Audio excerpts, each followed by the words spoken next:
কিছু বলবে বাবু? হ্যাঁ, পতিব্রতা সতী সাবিত্রী স্ত্রী তুমি, তাই তো তোমার এই পাষণ্ড হৃদয়ে স্বামীর এতটুকু অপমান তুমি সহ্য করতে পারো না। কি তার এই বুক ফাটা হাহাকার কেমন করে সহ্য করছো বকুল? আমি চমৎকার চমৎকার বকুল, চমৎকার, কি নিদারুণ তোমার অভিনয়।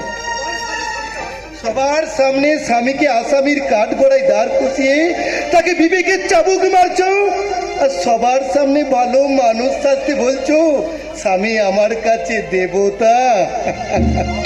বাবু দেবতাই যদি, কেন কেন তুমি আমাকে সবার সামনে দানব সাজিয়ে রেখেছো? দানব নয় গো, দানব নয়, তুমি আমার জীবনে আজীবন শুধু দেবতা হয়ে থাকবে গো। কি লাভ, কি লাভ বকুল, কি লাভ? পুজো যদি নাই দেবে তাহলে হৃদয় আধারে কক্ষে বন্দি রেখে কি লাভ? বাবু আমি যে বড় নিরুপায়। নিরুপায়, নিরুপায়। সম্পর্কের অধিকারে স্ত্রী তার স্বামীর কাছে আসবে, তাতেও সে নিরুপায়।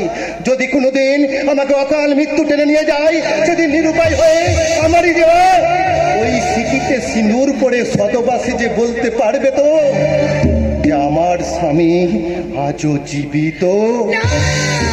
চুপ করো, চুপ করো, তুমি চুপ করো, কথা বলো না।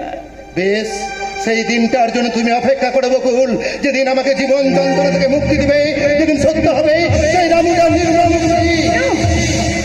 যে স্বামী তার স্ত্রীর ব্যথা বুঝে না, সেই স্বামী থাকার থেকে না থাকা অনেক অনেক ভালো, অনেক ভালো।